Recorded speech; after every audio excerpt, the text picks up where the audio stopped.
नमस्कार विद्यार्थी मित्रांनो, मी डॉक्टर NC पवार, अर्थशास्त्र विभाग, राव बहादूर नारायणराव बोरावके महाविद्यालय श्रीरामपूर.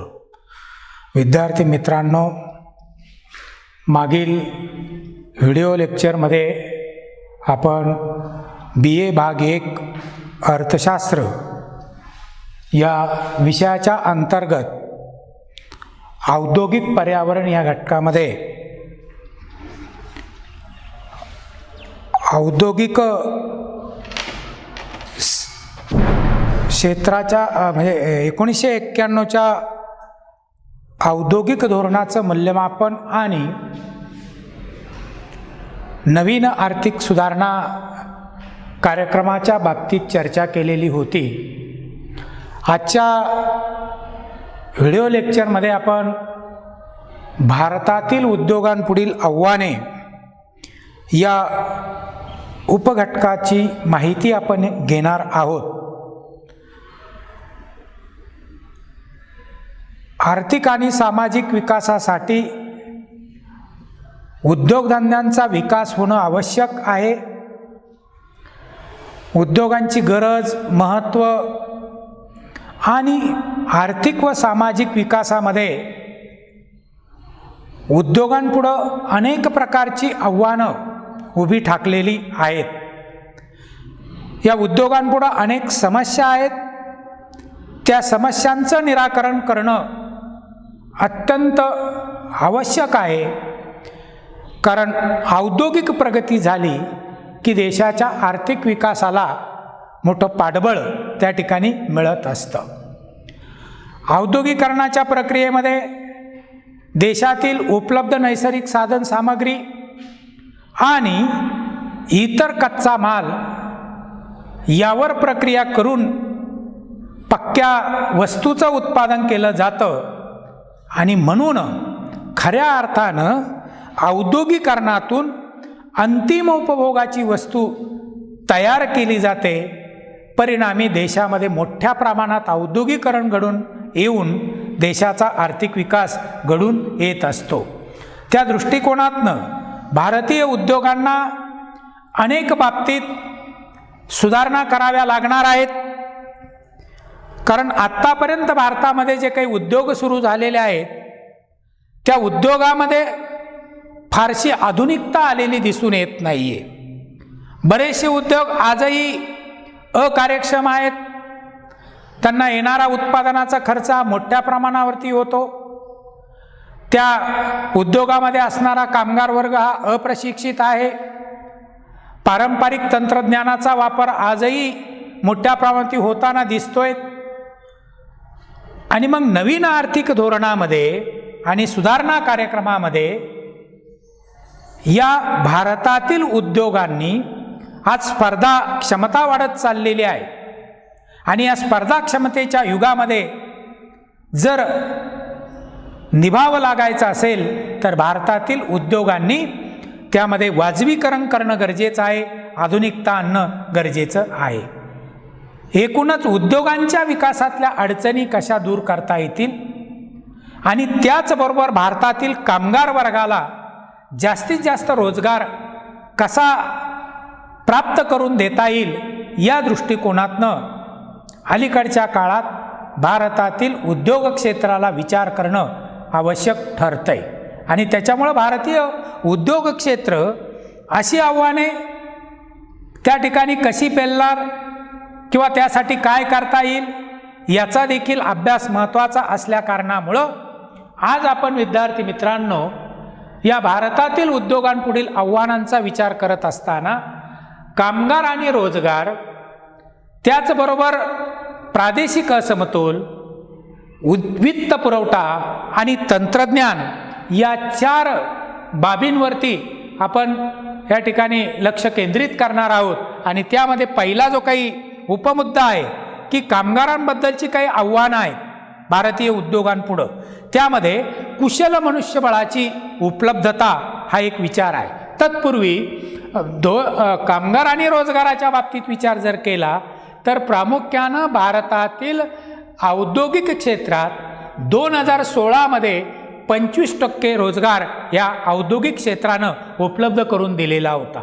त्याचबरोबर देशाच्या एकूण स्थूल देशांतर्गत उत्पादनामधील म्हणजेच GDP मधील औद्योगिक क्षेत्राचा वाटा हा 23% इतका राहिल्याचंही त्या ठिकाणी दिसून येतं. मग असं असताना देखील भारतातील औद्योगिक क्षेत्राला कामगारविषयक अनेक समस्यांना अनेक आव्हानांना तोंड द्यावं लागतं आणि त्यामध्ये कुशल मनुष्यबळाची उपलब्धता हा एक पहिला मुद्दा आपल्याला सांगता येईल की औद्योगिक क्षेत्रामध्ये नवनवीन तंत्राचा वापर वाढताना आपल्याला दिसतोय. त्याच जोडीला तांत्रिक शिक्षण घेतलेल्या कुशल कामगार जे काही स्किल लेबर आहे किंवा जे काही ट्रेन असा जो काही वर्कर आहे याची गरजही वाढत चाललेली आहे. एक तर भारतामध्ये मोठ्या प्रमाणात बेकारी आहे, मात्र त्या तुलनेत कुशल मनुष्यबळाची कमतरताही आपल्या देशामध्ये दिसून येते. त्यामुळं देशात एका बाजूला बेकारी आणि दुसऱ्या बाजूला कुशल कामगारांची कमतरता अशी स्थिती प्रामुख्यानं देशामध्ये दिसून येते आणि त्याच्यामुळं भारतातील उद्योग क्षेत्राला आवश्यक असलेले कर्मचारी मिळवण्याचं, एक कार्यक्षम कर्मचारी प्रशिक्षित कामगार वर्ग मिळवण्याचं आव्हान देशातील उद्योगांपुढं आहे असं प्रामुख्यानं आपल्याला सांगता येईल. मग या ठिकाणी जर बघितलं तर आजही भारतासारख्या जास्त बेकारी असलेल्या देशामध्ये उद्योगांमुळे रोजगारात वाढ होईल. आर्थिक विकासाबरोबर प्राथमिक क्षेत्रातील रोजगाराचं एकूण रोजगाराचे असणारं प्रमाण कमी होईल आणि म्हणून भारतामध्ये एकतर शेती क्षेत्रातील लोकसंख्येचा भार जास्त आहे. तो शेती क्षेत्रावरील लोकसंख्येचा भार कमी करण्याच्या दृष्टीनं उद्योग किंवा औद्योगिकरण हे महत्त्वाचं ठरत आहे. मग भारतामध्ये शहरी भागात शहरी कुटुंबातील नव्या जी काही नवनवीन शहरं आहेत तिथं लोकसंख्या वाढत आहेत. त्याचबरोबर ग्रामीण भागातून शहरी भागाकडं लोकसंख्येचं स्थलांतर होत असल्या कारणामुळं शहरी भागात औद्योगिक कामगारांच्या पुरवठ्यामध्ये वाढ झाल्याचं दिसून येतं. परिणाम शहरी भागातील औद्योगिक विकासाचा वेग त्या मानानं वाढला नाही आणि त्याच्यामुळं शहरी भागातील ज्यादा औद्योगिक श्रमिकांची संख्या सामावून घेण्याचं सामर्थ्य शहरी भागातील औद्योगिक क्षेत्रामध्ये आजही निर्माण झालेलं नाही आहे. ते उपलब्ध करून देण्याचं एक मोठं आव्हान आपल्या या भारतातील उद्योगांपुढं निर्माण झाल्याचंही दिसून येत आहे. त्यानंतर प्रशिक्षणाची आवश्यकता या ठिकाणी आहे. म्हणजे देशातील अनेक उच्च शिक्षण संस्थांमधून देण्यात येणारं शिक्षण हे उद्योगांच्या गरजा विचारात घेऊन आजही आपल्याकडं दिलं जात नाही आहे. तसंच देशातील अनेक उच्च शिक्षण संस्थांतनं देण्यात येणारी जी काही शिक्षणाची गुणवत्ता ही देखील चांगल्या प्रकारची नसल्या कारणामुळं एकतर भारतातील कंपन्यांना कर्मचाऱ्यांचं सिलेक्शन करण्यात अडचण येते. त्याचबरोबर निवड केलेल्या अनेक कर्मचाऱ्यांना प्रशिक्षण द्यावं लागतं. उद्योगांचा त्या प्रशिक्षणावरती प्रचंड खर्च त्यांना करावा लागतो. म्हणजे त्यासाठी कर्मचाऱ्यांना प्रशिक्षण देणं आणि त्या काळातील कर्मचाऱ्यांच्या वेतनावर या उद्योगांना मोठ्या प्रमाणात खर्च करावा लागतो. उद्योग क्षेत्र आणि त्या क्षेत्राला ज्या उच्च शिक्षण संस्थांमधनं मनुष्यबळ निर्माण होतं त्यामध्येही समन्वय दिसून येत नाही आहे. अलीकडच्या काळामध्ये मात्र असा समन्वय निर्माण करण्याचा प्रयत्न होताना दिसतो, मात्र त्याचंही प्रमाण फारच कमी आहे. थोडक्यात गुणवत्तापूर्ण कर्मचारी निवडण्याचं आणि त्या कर्मचाऱ्यांना योग्य प्रशिक्षण देण्याचं देशातील उद्योगांपुढे मोठं आव्हान निर्माण झालेलं आहे. त्यानंतर कर्मचाऱ्यांमधील वारंवार नोकरी बदलण्याची जी काही प्रवृत्ती हेही आजच्या भारतातील उद्योगांपुढचं एक मोठं आव्हान निर्माण झालेलं आहे की ही प्रवृत्ती कशी बदलवता येईल, कमी करता येईल. म्हणजे अलीकडच्या काळात देशातील विविध उद्योगांमधील कर्मचाऱ्यांमध्ये अधिक वेतन आणि इतर लाभ मिळवण्यासाठी सातत्याने या कंपनीतनं त्या कंपनीत म्हणजेच नोकरी बदलण्याची प्रवृत्ती आपल्याला दिसून येते. त्यामुळे या उद्योगांना आपल्या कंपनीतील कर्मचारी वर्ग टिकून ठेवणं अवघड होऊन बसतं. कर्मचाऱ्यांच्या वारंवार नोकरी बदलण्याच्या या प्रवृत्तीमुळं कंपन्यांच्या उत्पादन कार्यामध्ये अनंत किंवा अनेक प्रकारच्या अडचणी त्या ठिकाणी येतात. नवीन कर्मचारी येतो, त्या नवीन कर्मचाऱ्यांना कामाशी जुळवून घेण्यामध्येही अडचणी निर्माण होतात आणि विशेषतः संशोधन व विकास विभाग आणि उच्च दर्जाचं तांत्रिक ज्ञान आवश्यक असलेल्या जे काही नवीन कर्मचारी आहेत, या कर्मचाऱ्यांना या कार्यामध्ये, उत्पादन कार्यामध्ये जुळवून घेण्यात अडचणी येतात. आपल्या कर्मचाऱ्यांना टिकून ठेवण्याचं मोठं आव्हान देशातील उद्योग क्षेत्रापुढं आज निर्माण झालेलं आहे. काही कंपन्या जास्तीचं वेतन देऊन कर्मचारी कायम ठेवण्याचा प्रयत्न करतात, मात्र सर्वच कंपन्यांना आपल्या कर्मचाऱ्यांना अधिकचं वेतन देणं हे शक्य होत नाही आहे. म्हणजे थोडक्यात कर्मचाऱ्यांच्या वारंवार नोकरी बदलण्याच्या प्रवृत्तीमुळं कंपन्यांच्या वस्तू आणि सेवांच्या उत्पादन प्रक्रियेवर आणि त्यांच्या विकासाच्या प्रयत्नांवरती परिणाम होताना दिसून येतो. हे कामगार वर्ग कायम ठेवण्याचं आणि ते नोकरी सोडून जात असताना उत्पादन कार्यात सातत्य राखण्याचं आव्हान आजच्या या भारतातील उद्योगांपुढं मोठ्या प्रमाणात निर्माण झालेलं आहे. नंतर कामगार संघटना आणि संघर्ष, की अनेक उद्योगांमध्ये किंवा कंपन्यांमध्ये कामगार संघटना आणि मालक किंवा व्यवस्थापन यांच्यामध्ये संघर्ष होताना दिसून येतो. आता हा संघर्ष होत असताना कामगारांना मिळणारं वेतन, इतर प्रकारच्या सेवा सुविधा यांच्या बाबतीत या संघटना आक्रमकपणे मालकाशी संघर्ष करतायत. काही उद्योग किंवा उद्योग संस्था शक्य असतानाही कामगारांना चांगला पगार, चांगल्या सुविधा देत नाहीये, तर काहींना कामगाराच्या अपेक्षा, काही कंपन्यांना कामगारांच्या अपेक्षा पूर्ण करणं आर्थिक स्थिती त्यांची चांगली नसल्या कारणामुळं शक्य होत नाही. आणि मग कामगार संघटना आणि मालक यांच्यात जर सामंजस्य नसेल तर त्यातून संघर्ष होतो आणि संघर्षातनं संप, टाळेबंदी यासारखे प्रकार होऊन त्याचा मालक आणि कामगार या दोन्ही घटकांना त्रास होतो. परिणामी उत्पादन कार्यावर त्याचा परिणाम होतो.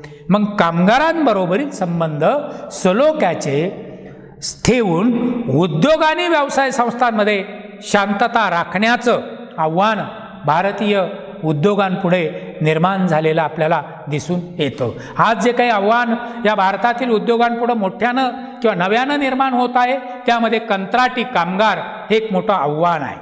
की भारतातील औद्योगिक क्षेत्रामध्ये कॉन्ट्रॅक्ट लेबर, कंत्राटी कामगारांचं प्रमाण वाढत चाललेलं आहे.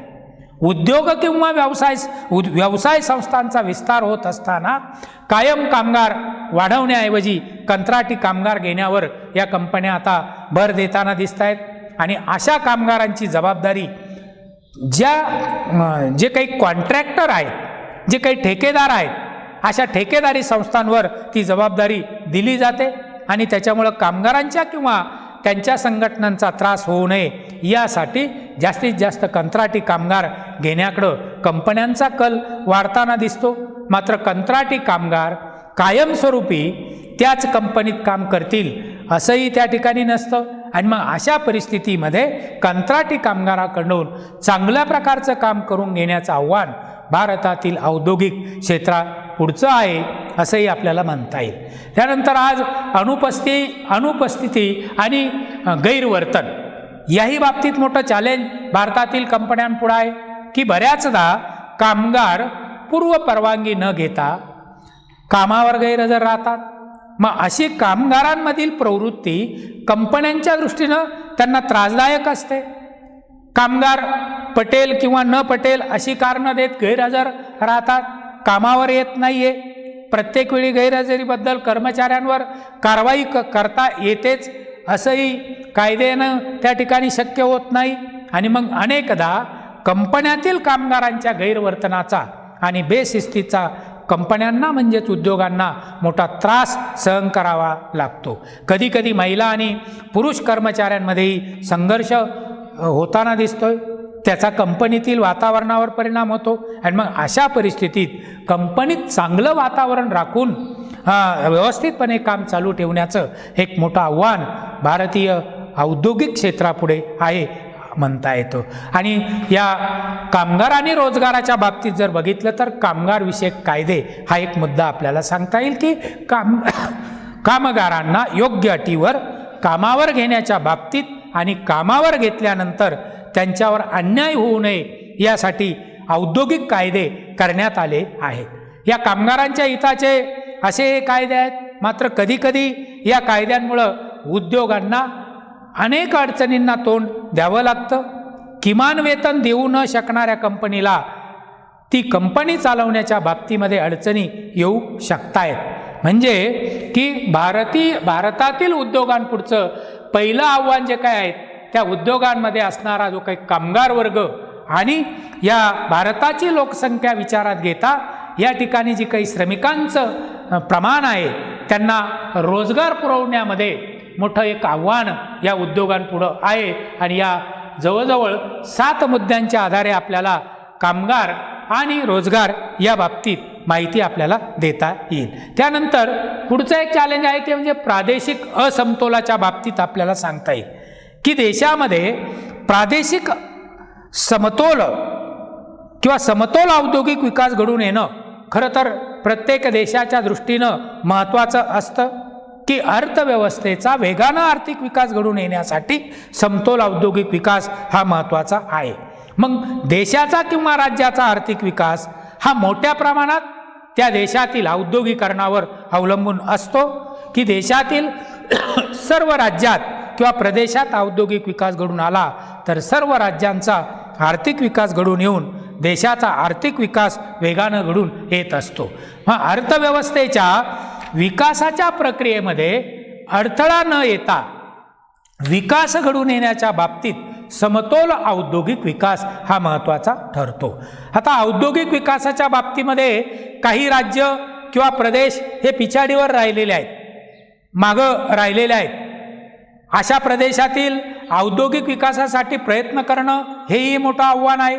त्यामुळं प्रगत राज्याच्या विकासासाठी कमी साधन सामग्री उपलब्ध होते, कारण अप्रगत भागाकडं अप्रगत प्रदेशाकडं मोठ्या प्रमाणात साधन सामग्री वळवावी लागते आणि त्यातून आर्थिक विकासाच्या प्रक्रियेमध्ये अडथळा त्या ठिकाणी येत असतो। देशातील वेगवेगळ्या प्रदेशात उपलब्ध असलेल्या साधन सामग्रीच्या उत्पादन कार्यामध्ये पुरेशा प्रमाणात वापर होण्याच्या बाबतीतही समतोल औद्योगिक विकास आवश्यक ठरतो। आणि मग सर्व प्रदेशामध्ये उद्योगांची मोठ्या प्रमाणात वाढ जर झाली तर त्या ठिकाणच्या साधन सामग्रीचा पर्याप्त वापर करणं शक्य होईल, परिणामी देशातील औद्योगिक उत्पादनामध्ये वाढ होत जाईल। आता या ठिकाणी जर बघितलं तर देशाच्या काही विशिष्ट भागात उद्योगांची मोठ्या प्रमाणात स्थापना झाली, म्हणजे थोडक्यात काही भागामध्ये उद्योगांचं सेंट्रलायझेशन केंद्रीकरण त्या ठिकाणी घडून आलं आणि त्यातनं अनेक प्रकारच्या समस्या निर्माण झालेल्या आहे। विशिष्ट भागामध्ये उद्योग सुरू झाल्यामुळं लोकसंख्येची दाटी निर्माण झाली, गर्दी निर्माण झाली, त्याच्यामुळं त्या ठिकाणी शहरांवर ताण, तिथल्या पायाभूत सेवा सुविधांवर ताण पडला, निवासाचा प्रश्न निर्माण झाला, वाहतुकीचाही प्रश्न उद्भवला, प्रदूषण अशा यासारख्या समस्यांबरोबर पाणी पुरवठ्यासारख्या इतर ज्या काही नागरी सुविधा आहेत त्या पुरवण्यावर ताण निर्माण होतो आणि या समस्या निर्माण होऊ नये यासाठी प्रादेशिकदृष्ट्या समतोल औद्योगिक विकास घडून येणं हे आवश्यक ठरतं। हे समतोल औद्योगिक विकास देशाच्या संरक्षणाच्या दृष्टीनेही महत्त्वाचा आहे। जर देशातील काही थोड्या भागामध्ये उद्योगांचं केंद्रीकरण जर झालं तर शत्रू अशा ठिकाणी हल्ले करून देशाला अडचणीत आणू शकतात आणि या उलट जर देशातील सर्व भागामध्ये सर्वदूर उद्योगांचा विकास झालेला असेल तर अशा प्रकारे फार मोठ्या प्रमाणात नुकसान होण्याची भीती त्या ठिकाणी नाही आहे। समतोल औद्योगिक विकास देशामध्ये राजकीय स्थैर्य राखण्यासाठी आवश्यक ठरतो आणि जर देशामध्ये औद्योगिक असमतोल असेल तर प्रदेशामध्ये उत्पन्न आणि संपत्तीच्या बाबतीत विषमता त्या ठिकाणी निर्माण होते आणि अशी उत्पन्नाची विषमता निर्माण झाली की त्यातून राजकीय संघर्ष निर्माण होतात, राजकीय अस्थिर्य निर्माण होण्याची शक्यता आहे। भारतातील विविध राज्य आणि प्रदेशांमध्ये समान प्रमाणात सारख्याच प्रमाणात औद्योगिक विकास घडून आलेला नाहीये। सुरुवातीला भारतातील उद्योगाची विभागणी ही ब्रिटिश राजवटीतील वृद्धीच्या प्रक्रियेनं निश्चित झालेली होती आणि त्याच्यामुळं बहुतेक उद्योगांचं काही भागात काही शहरांमध्ये केंद्रीकरण झालेलं होतं. स्वातंत्र्यानंतरच्या काळातही ही रचना तशीच राहिली, त्यात फारसा बदल झाल्याचंही दिसून येत नाही. 1950मध्ये भारतातील 28 मोठ्या कारखानदारी उद्योगांचा जो अभ्यास करण्यात आला त्या उद्योगांच्या प्रादेशिक विभागणीमध्ये पश्चिम विभाग आणि पश्चिम बंगालचं वर्चस्व असल्याचं दिसून येतं. आता पश्चिम विभागामध्ये एकूण उत्पादक भांडवलाच्या जवळजवळ 34.60% आणि पश्चिम बंगालमध्ये एकूण उत्पादक भांडवलाच्या 24.65% भांडवलाचं केंद्रीकरण त्या ठिकाणी झालं आणि या दोन्हींचं मिळून 59.25% भांडवल या भागात एकवटलेलं होतं. पश्चिम विभाग आणि पश्चिम बंगालमध्ये एकूण 63.03% लोकांना रोजगार मिळालेला होता, तर या भागाचा उत्पादनातला वाटा हा 60.41% होता. ज्यावेळेस भारतामध्ये नियोजनाला सुरुवात झाली त्या नियोजन काळामध्ये उद्योगांच्या विकेंद्रीकरणासाठी प्रयत्न करूनही केंद्रीकरणाच्या रचनेत मात्र फारसा बदल झाला नाही. 2000-2001 मध्ये महाराष्ट्र आणि तामिळनाडू या दोन राज्यात कारखान्यातला रोजगार हा 28.5%, त्या ठिकाणी गुंतवलेलं भांडवल हे जवळजवळ 28% आणि स्थूल देशांतर्गत उत्पादन हे 31.1%, तर कारखान्यातील मूल्यवृद्धी 33.38% एवढी होती. महाराष्ट्र, गुजरात आणि तामिळनाडू या तीन औद्योगिकदृष्ट्या प्रगत राज्यांचा विचार केला तर औद्योगिक केंद्रीकरणाचं चित्र अधिक स्पष्ट होताना आपल्याला दिसतंय की 2000-2001 मध्ये स्थूल देशांतर्गत उत्पादनातील या तीन राज्यांचा वाटा हा 44.9% इतका होता, तर 2001च्या जनगणनेनुसार या तीन राज्यात एकूण लोकसंख्येपैकी 20.4% लोकसंख्या होती. कारखानदारी क्षेत्रातील एकूण रोजगारापैकी 40.8% रोजगार या तीन राज्यांमध्ये उपलब्ध झालेला होता.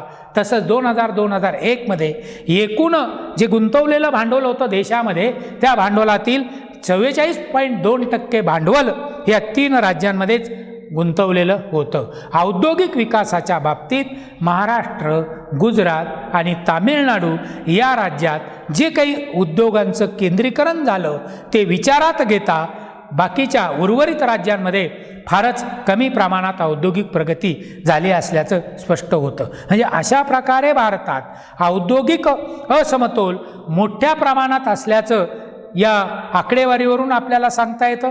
प्रादेशिक असमतोलामुळं औद्योगिक क्षेत्राच्या बाबतीतले समस्या, आव्हानं निर्माण झालेले आहेत. भारतात औद्योगिक असमतोल मोठ्या प्रमाणात आहे. मग या समतोलाला ज्या गोष्टी जबाबदार आहेत की ब्रिटिश राजवटीमध्ये फार मोठ्या प्रमाणात औद्योगिक असमतोल झाला. ठराविक भागामध्येच ब्रिटिशांनी उद्योगधंदे सुरू केलेत. म्हणजे ब्रिटिश उद्योगपतींनी महाराष्ट्र, पश्चिम बंगाल अशा काही राज्यांनाच उद्योगांसाठी पसंती दिली. ब्रिटिशांच्या राजवटीमध्ये काही मोजकी शहरं, त्यामध्ये मुंबई, कोलकाता, चेन्नई अशा शहरातच उद्योगांची वाढ झाली. स्वातंत्र्योत्तर काळातही याच शहरात मोठ्या प्रमाणात उद्योगांची स्थापना त्या ठिकाणी झाली. इतर भागात मात्र उद्योगांची वाढ मर्यादित राहिलेली आहे. म्हणजे औद्योगिक असमतोलाला भौगोलिक स्थिती आणि हवामानसुद्धा तितकंच जबाबदार ठरलेलं दिसून येतं. देशातील ज्या राज्यामध्ये डोंगराळ प्रदेश मोठ्या प्रमाणात आहे त्या ठिकाणी औद्योगिक विकास मर्यादित आहे. म्हणजे उदाहरणार्थ उत्तर प्रदेश आणि बिहार राज्यातील डोंगराळ भाग असलेल्या जिल्ह्यांमध्ये उद्योगधंदे फारसे वाढलेले नाही आहेत. काही भागामध्ये उद्योगधंद्यांची वाढ न होण्यास त्या ठिकाणचं हवामान हा घटक देखील कारणीभूत ठरलेला दिसून येतो.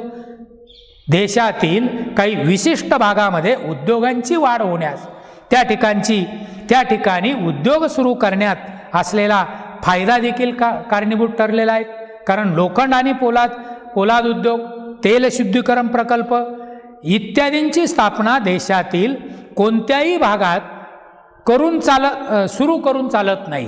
म्हणजे ज्या ठिकाणी कच्चा माल उपलब्ध आहे अशाच ठिकाणी लोखंड आणि पोलादाचा कारखाना सुरू करणं फायद्याचं आहे. उद्योगांच्या विकासासाठी वाहतूक, दळणवळण, वित्तपुरवठा, ऊर्जा इत्यादी पायाभूत सुविधांची उपलब्धता ही महत्त्वाची असते. आणि मग देशामध्ये ज्या भागात अशा सुविधा मोठ्या प्रमाणात उपलब्ध आहेत त्या भागात उद्योगांची वाढ मोठ्या प्रमाणात झाली, आणि ज्या भागात या सुविधा कमी प्रमाणात उपलब्ध आहे त्या ठिकाणची औद्योगिक प्रगती मर्यादित झालेली दिसून येते. पायाभूत सुविधांच्या मोठ्या प्रमाणावरील उपलब्धतेमुळं देशातील मुंबई, कोलकाता, चेन्नई इत्यादी शहरात उद्योगांची वाढ मोठ्या प्रमाणात झालेली दिसून येते. मग खाजगी क्षेत्रातील नवीन गुंतवणुकीची आधीच विकसित झालेल्या क्षेत्रात केंद्रीकरणाची प्रवृत्ती असते, कारण त्यातून बाह्य बचतीचा लाभ त्या ठिकाणी मिळतो. आणि मग विकसित क्षेत्रामध्ये श्रमिक, पायाभूत सुविधा आणि बाजार या बाबतीत खाजगी गुंतवणूकदारांना फायदेशीर ठरेल अशी स्थिती आहे. त्यामुळं भारतात जो भाग डेव्हलप झाला किंवा विकसित झालेल्या क्षेत्रातच मोठ्या प्रमाणात उद्योगांची वाढ झालेली आहे. मात्र जो भाग उद्योगांपासून वंचित आहे त्या भागामध्ये देखील सरकारच्या वतीनं पायाभूत सेवा सुविधा उपलब्ध करून त्याही भागामध्ये तिथल्या परिस्थितीला विचारात घेऊन, तिथल्या वातावरणाला विचारात घेऊन, तिथल्या कच्चा माल विचारात घेऊन त्या प्रकारचे उद्योग त्या भागामध्ये जर सुरू केले तर या देशातला उद्योगांमधला जो काही असमतोल आहे तो कमी होण्यास मदत होईल. हे एक मोठं आव्हान आज भारतातील उद्योगांपुढं आहे. धन्यवाद.